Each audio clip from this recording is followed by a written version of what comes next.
You are listening to the Body Charge podcast, and I'm your host, Sandy Sanderson.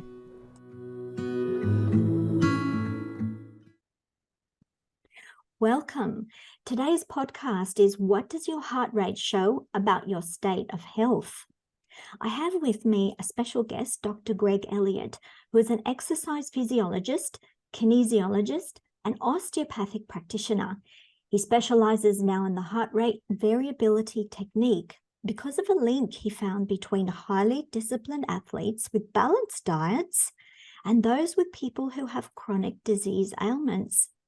Let's explore what this connection is all about. So I've been really looking forward to this conversation with you, Greg. Welcome. And my first question is, how did you get from osteopathy to heart rate variability? What is the connection? Yeah, that's a really good question. Obviously, thank you very much for having me. It actually started the other way around. So it started with my exercise physiology degree. During my master's degree, I was doing a thesis on non-invasive ways of measuring heart function. And so I had to research a bunch of different ways that we were currently looking at measuring heart function non-invasively, and heart rate variability came up as one of those things.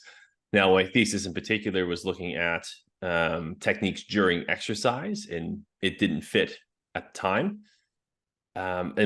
When I finished my degree, came back home to Vancouver, Canada, I started learning that a lot of sports performance people were measuring this.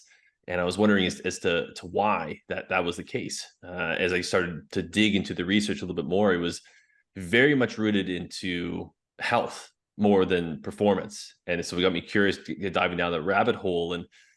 And then it came the addition of osteopathy to my practice, which is I had limitations of how I was helping people. And then I went to osteopathy school to be able to kind of continue to grow my tool set. But I always kept heart rate variability with my patients as a useful tool to help kind of quantify, I like to say, the unquantifiable issues, the invisible illnesses like chronic pain, chronic fatigue, depression, anxiety, and HRV is a phenomenal tool for those individuals. So you use it more as a diagnostic tool, is that right? How is it measured? And what would be a good example of how things should be? And then what are you measuring against to see what's actually happening if it's not right? Well, that's a very layered question there. I'll try to be able to tackle those a little bit at a time. But just to kind of differentiate between heart rate and heart rate variability is that heart rate is 60 beats per minute and 90 beats per minute, where heart rate variability looks at the frequency of which those beats occur, meaning the fact that me and a patient can have very similar resting heart rate, 60 beats per minute, where mine beats like a metronome, super consistent on the second every second, where my patient has a nice varied speed up and slow down heart rate. What research shows is that individual with greater variability of their resting heart rate are in a healthier, happier, more well state. So that's what we want to be able to achieve is that. How it's measured, it's multiple different ways. It used to be measured, commercially through heart rate strap paired with a mobile phone application. And so people would open their mobile app, take their heart rate during that time, either for a minute or 5 minutes. And then you would get your value from that. The research, the way it was done is with EKGs, and it would be like during a resting state, 24 hours, very clinical in that standpoint, long duration type of measurements.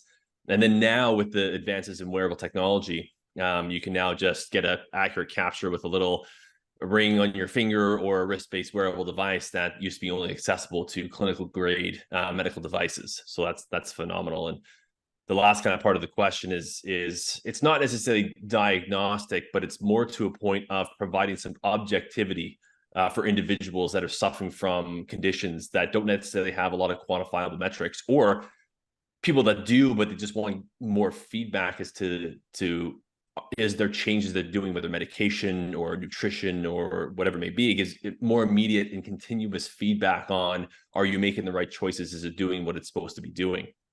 And so what I've done over the last decade is been doing this in individuals, people that are high performing athletes, high performing in the financial world or the business world, but also people that are suffering from, chronic diseases, cardiovascular disease, diabetes, cancers, and people that are suffering from chronic illnesses like depression, anxiety, chronic pain, chronic fatigue syndromes, those type of areas. And so I have a good kind of rough estimate based on the history, the medical background, age, demographics, type of information of to where I would expect them to be. So you have a high number in mind and a low number in mind. But I mean, the ultimate goal is typically when people are coming to see me, there's a problem of some sort that's disrupting their quality of life, disrupting not only their physical health, but their mental health as well. And they're always kind of in the lower end of the range when it comes to heart rate variability. So our goal is with the interventions that I can provide or my team can provide, we make sure that we're improving this specific metric, which is a great tool for individuals that have a hard time trying to find any type of number or objective measurement to determine if they're making progress with their condition or not. With the variability, so if it's better that you have a good variability, that means sometimes it's sort of resting a little bit slower, and then it speeds up, and then it goes back to resting state. So there's it looks to me like a kind of a cycle. This is like something you could graph or see visually. So the measurement, it looks at so how you measure HRVs, you look at every millisecond that a heartbeat occurs, and we find the most valuable way to measure it is at a resting state, not necessarily much during the day or during activity, but more of at a resting state. And that's why with these wearable technologies, you can get an absorbent amount of samples through the entire night to look at how your heart rate variability is doing. And so what it does, it looks at every millisecond in between every beat. And what we want to be able to see is that you want more variability from each beat, right? So if you look at the resting heart rate of someone with high variability, it would look like it goes up and then it goes down, and it goes up and then it goes down, and it goes up and it goes down. It's kind of like this. And if you look at an ECG, you'll see kind of like the R waves at the peak of the QRS complex are more tightly together, but then they become farther apart, then become tightly together, then they become farther apart. What you don't want to see is that the time interval is identical. The milliseconds are identical. That's what you don't want, which is very counterintuitive to what people think. Is that because the heart is then becoming overstressed because it's constantly having to ride a treadmill without any breaks in between? Yes, and so you're right on the right thinking track, where I use this as a measurement of the overall physiological stress that our body is under. The more stress that we have, the variability decreases, and it's more sensitive to kind of more minute changes in our behaviors and our lifestyles than heart rate is. You won't have the same drastic changes, so it's way more specific and sensitive to little changes in our stress management standpoint. But to give it a little more sciencey, what this measures is it measures the amount of vagal tone that innervates the heart, which is our braking system, our parasympathetic, our rest and digest system. So when we're in a healthy, happy state, we're relaxing, when we're sleeping, all those areas where we're trying to be at a really kind of calm state, our parasympathetic nervous system is active, mainly controlled by what we call this vagus nerve that goes to a large majority of our organs. And it also innervates the heart. And it's a way for us to non-invasively measure how much vagal tone we have. And so when vagal tone gets removed, and where the sympathetic nervous system becomes more active, the heart rate variability decreases. And so it's a great proxy to understand our stress resilience overall. And the more scientific term that I say, it's our ability to maintain homeostasis, or a nice stable environment. The higher heart rate variability, the more stress that we can actually accumulate. Well, that sounds like a really good diagnostic tool. I wish they would have had it when I had my heart arrhythmia issues back in 2007, 2008. And I had been under extreme stress and sometimes having to work around the clock to get to print on time. I used to be a magazine editor, and that really wrecked my adrenals. And I also developed Hashimoto's hypothyroidism, but I had severe heart arrhythmias. And they did all the testing in the hospital, and I went on the treadmill, and the heart muscle was working fine. There were no blockages in the arteries. These are the crude sort of test that they do, and I passed everything, and the cardiologist said, oh, well, you know, you're all right. You'd be amazed how many people have this problem. Just go home and put up with it. And what was happening is that I had a twitch in the left ventricle of my heart muscle, so that when the main atrium came down with the pump, the left ventricle would have this twitch, which would interrupt the atrium, so I'd only get half pumps. That was making me breathe shallow and get dizzy and all that kind of thing. And it turned out I was extremely low in magnesium, because I had my other parts of my lifestyle were very good, but the stress had caused me to become very depleted in magnesium, which is the most important mineral for the heart muscle. And I learned subsequently the left ventricle of the heart has the most magnesium receptors of any muscle in the whole body. Oh, so wow. I didn't know that. So over the years, I transitioned to a new business called Elektra Magnesium, which supplies transdermal magnesium, because, as you mentioned, the vagus nerve connects the whole digestive system. So my digestion wasn't working well. I couldn't take or get any nutrients from the supplements.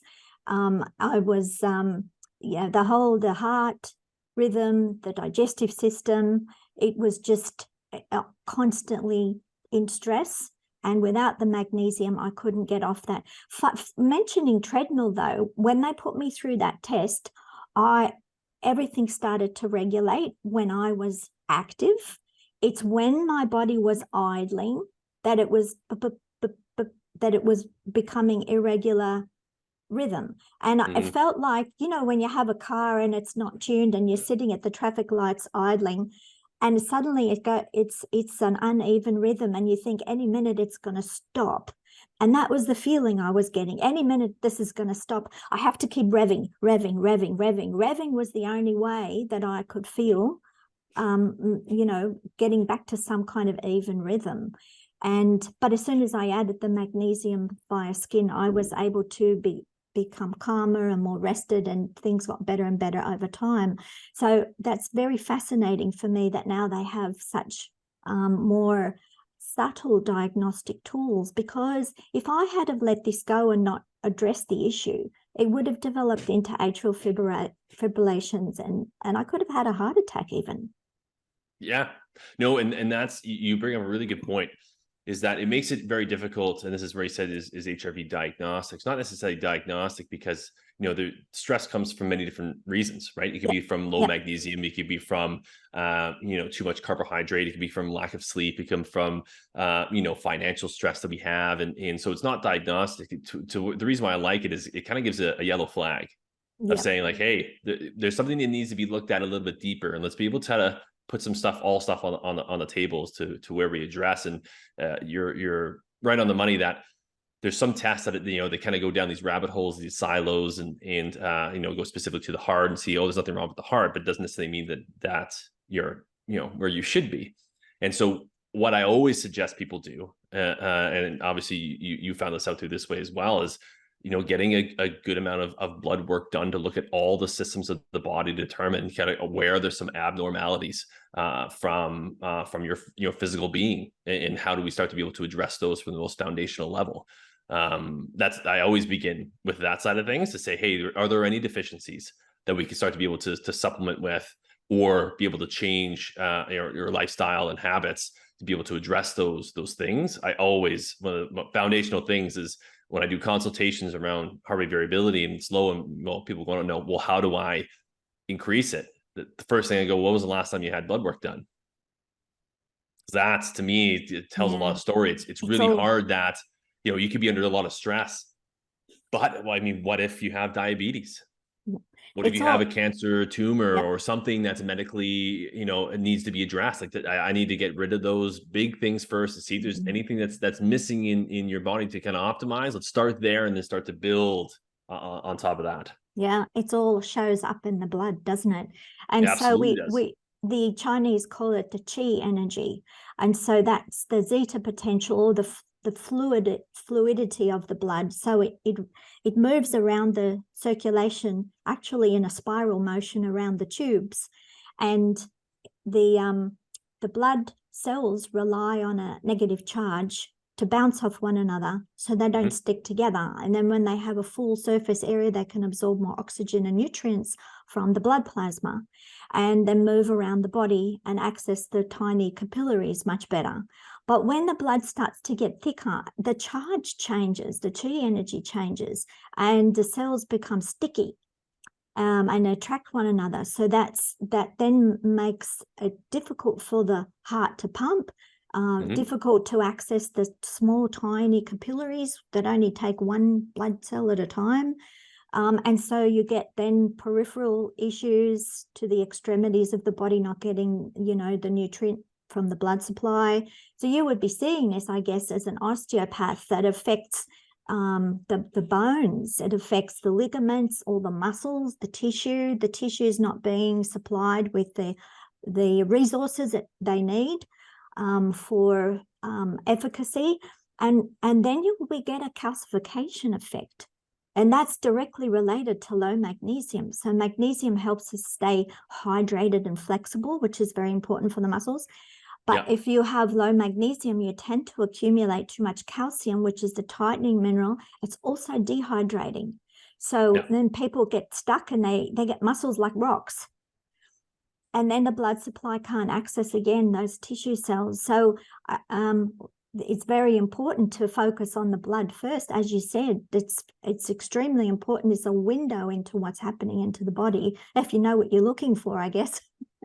Yes. I mean, that's the biggest thing, is that you have to you kind of know what you're necessarily looking for in regards to that. And in the right scenario at the right time, something like magnesium, especially if it's depleted, it's going to make a world of difference into what's going on. And you will see the repercussions of that through the measurement of heart rate variability. And that's what I want to be able to instill in people, because sometimes it may not be as obvious when people are on a supplementation or they do an intervention. They may not get the immediate benefits, and then they start to abandon the intervention or the therapy before it has therapeutic effect, psychologically, or the sensation of it, really occurring. But if you can see that, and I find this a lot with people suffering from post-concussion syndrome, is that it's such a long process, and it's very much an up and down kind of scenario. It's kind of feels sometimes when they have a setback, they feel they're back to square one. And you can say all the right things and all that, but that's just your opinion versus theirs. But if you have some data to show, listen, we've been doing the right stuff, you're doing the right type of supplements, you're doing the right type of things. You were here when you started, you're now here where you're doing these measurements every single day. Feedback, yeah. All this feedback of saying you're not regressed, you've made so much progress. We just had a little bit of a step back, but you've made 10 steps forward up to this specific point. It's great confidence for them, because it is like very similar to anyone in these chronic illnesses and conditions that have these setbacks. The number one thought that goes to their head, they go, I'm back to the beginning again. I'm back to where I was. All the work that I just did went down the drain. That can happen. And showing them through their data, it's like, no, you've done all the work, you've done the right stuff. It's a small little setback. It can feel like 2 steps forward, but then 1 step back, because sometimes, and often actually, people go through a Herxheimer effect. That's like a detoxing. So the body goes, oh great, I've got this extra nutrition coming in, and buttons are being pushed, on the acupuncture meridians, and the electricity is flowing. I've got a power supply again. So the body starts to detox. And then some of those waste products get dumped back into the blood circulation. There's the blood again. And it makes us feel heavy and yuck. And so that's when the brain starts to think, oh, well, I'm not going in the right direction. But it's good that you give them the feedback, to give them encouragement. It's, I guess, being like a coach for an athlete. Yeah, you gotta, the muscles have to burn, and you've got to, build. It's necessary to do that to move forward. Completely. And very similar to like what you're saying about, sometimes it is that kind of like, flushing out and waste system. It's kind of that reset. Your body's going through a change in homeostasis, and our body doesn't necessarily like that acutely. It may over chronic time if we can do it correctly. And then I sometimes use the example of talking about, okay, say you didn't know anything about exercise in regards to its benefits. It's the first time you're hearing about it. If someone says exercise is great for your health, they say all these things. Okay, great. You go exercise. So what happens? Your heart rate goes up, your blood pressure goes up, you get tired, exhausted, you leave there, your legs are jiggling, you're super tired, you go, the next day you wake up, you're sore for days, and you're kind of like, well, I'm not going to do that again. right? Like really, if you didn't know, if you had no idea, It hurts. it hurts. It's not good. I'm not going to Mm. do that. It doesn't make any sense Yeah. to do that. Why would I put myself through that again? But we know it's the accumulation and it's the adaptation that happens. And so we have this understanding about how exercise is beneficial. And then, we know about these things and be able to overcome them and all that. But sometimes with certain interventions, people think they'll take something they immediately need to feel better, or to the point they're immediately they'll feel a change. But sometimes it takes a little bit of time. It has some indirect mechanisms into that. But we have the underlying physiology of saying, listen, we're on the right track. Like, look what's happening. We're shifting things in the right direction. I think that also plays into the psychology of individuals. Like, oh, wow, I can actually create change into that. Because I think when people fall into these illnesses and these sicknesses, the agency or the autonomy over their health is taken away from them. They feel trapped. Yeah. They feel Powerless. trapped. It's like, I have to go to these doctors. The health is out of my hands now. I have no control what's going on with my own body. That I'm succumbed to these practitioners and these pills and whatever necessarily it may be, and to be able to instill to the point of like, hey, if you do these things that are within your control, whether supplementation or dietary change or some meditation and breathing, and you start to see the repercussions, like look what's happening to your numbers, and you can see this on a day-to-day basis of your sleep's getting better, your respiration is going lower, your heart rate variability is going up, and you see that on a continuous basis. It's actually very empowering and very encouraging for individuals that they have a lot of self-efficacy to improve their health outcomes. And so just as we know, when you impact one area of our health and well-being, it's going to impact the others as well, right? If we exercise, it's going to impact our sleep, right? If we sleep better, it's going to make us more energy and have us more energy and be able to be in more positive feedback loop. Yeah, exactly. Yeah. So it's that's what it's all about to me, is I want to be able to make sure that I'm, as a clinician, making the right decisions for my patients with the right interventions at the right time. And I want that feedback rather than just me pushing something that research tells me that I should go there, but it's not perfect for everybody. It's not going to work for everybody. I want to know that I'm doing the right intervention, the right protocol for that individual at that right time. Yes, and we're all different. One t-shirt doesn't fit all. Exactly. But what I wanted to ask you in particular is, as an osteopath, obviously massage is very important in the therapeutic arena, because it helps to induce that relaxation effect. Yeah. And as the muscles relax, the blood supply accesses more tissue cells. When the system is relaxed, then you can adjust any imbalances in the spinal area, or whatever needs to be done structurally is much easier when the muscles are relaxed, right? Yeah, absolutely. Yeah, sometimes we call it the container and the contents of the individual. But yeah, no, it's all plays into that. And again, with musculature, like you said, especially, people that have pain for long periods of time, that have, a lot of muscle cramping or a lot of high tone and things like that. Obviously, magnesium has been an absolute powerful tool for those individuals to help kind of be able to control that, to get better access to that. But, when you kind of look at holistically, I've have examples where, high muscle tone have been as a result of past sexual trauma. Wow. I've had it to the point of being socially isolated due to COVID.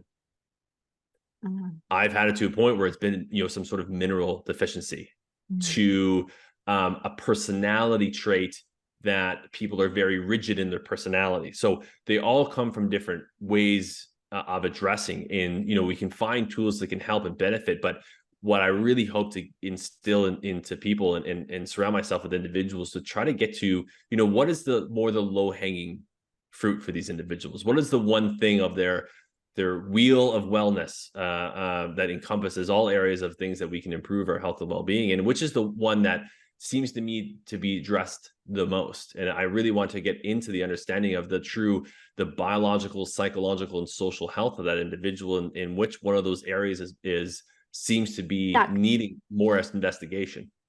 Yeah, to use an analogy, it seems to me like you're someone that unravels knots, and the knots are there because of some kind of traumas to the body, to the psyche. Trauma and stress makes knots, and you come in and work out where the knots are and how to unravel them.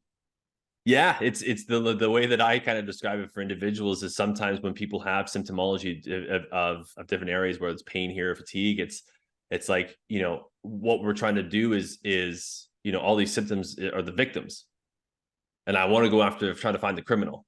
Yep. What's the main thing? You can have these things, but what's the one thing that's kind of pulling all the strings in the back that's really helped to be able to unravel this story, to kind of understand of how all these things are necessarily connected, getting to more that root cause of things. Because again, we can have, say IBS or irritable bowel syndrome symptoms coming purely from stress. It could be from your microbiome. It could be from mineral or hydration problems, or it can come from many of these different areas, and they all could be present from there. But which is the one that we feel is kind of giving way to all these other ones? Which is the kind of the biggest piece of this pie that would have the greatest amount of impact? And so that's where we provide an intervention. And to me, the feedback from wearable technology and heart rate variability gives me that understanding. I'm like, yeah, no, that's the right one. Or this is more of, the layer of the onion that we didn't necessarily need to address right now. Yeah, that sounds really good. And I'm sure a lot of people will be really keen to find out more information about this arena, this area of research. And if they want to connect with you or find out more, where should they go? Yeah, I just launched a personal website. So it's gregelliott.ca. There, I'm starting to put all my podcasts and media that's there. I'm also going to be starting releasing some free ebooks for individuals to educate around heart rate variability and wearables, and how to be able to utilize that for the health and well-being. So I can kind of continuously update that there. So if you want to be able to go there and reach out to me that way, that's probably the best way to do so. Wonderful. Well, thank you so much. That I really enjoyed this conversation. And I learned some really good things too, because, my mind was always going back to my personal experience. So I'm sure people are sitting there listening, thinking, you know what, I can relate to that. Yeah. In the main message I'm trying to be able to instill in this is that people have a lot of power over their health and well-being. They have a lot of control as to what their health is going to look like as they age. And, to determine, what area needs to be, I say this lots, so it's like, we can all improve how we eat, how much we exercise, Yep. how much we sleep, and our stress management and connecting with other people. We can all improve in those areas, but avoiding the chemicals. exactly. We can all improve in these things, but as you change one of these things, we can determine how much of an impact it actually has. You can actually quantify that with wearable technology and heart rate variability. It's a great feedback tool to making sure that when you make an effort to change your health and well-being, that it's well worth it. Yes, and the goal being to live well longer without disease. Exactly. On that note, we'll finish up. Thank you so much. Thank you very much. This was fantastic. I love everything about what you're doing. And I know this is a lot of work on your end of things of doing this, but it's people like you that are really going to make the difference. So thank you very much for all your hard work. Oh, thank you too. It's all about education. I'm on a mission because I've figured out how to solve my problem. And so my mission now is to pass it forward, if you like, so that more people understand, and future generations too. We have to learn from our mistakes, from our problems. That's how we get better over time. Absolutely. Thank you. Bye-bye. Thank you. I hope you liked this conversation and will share it with others. Let me know what you thought about it in the comments below. If you want to listen to other Body Charge conversations, click like, subscribe, the bell icon, and click all notifications.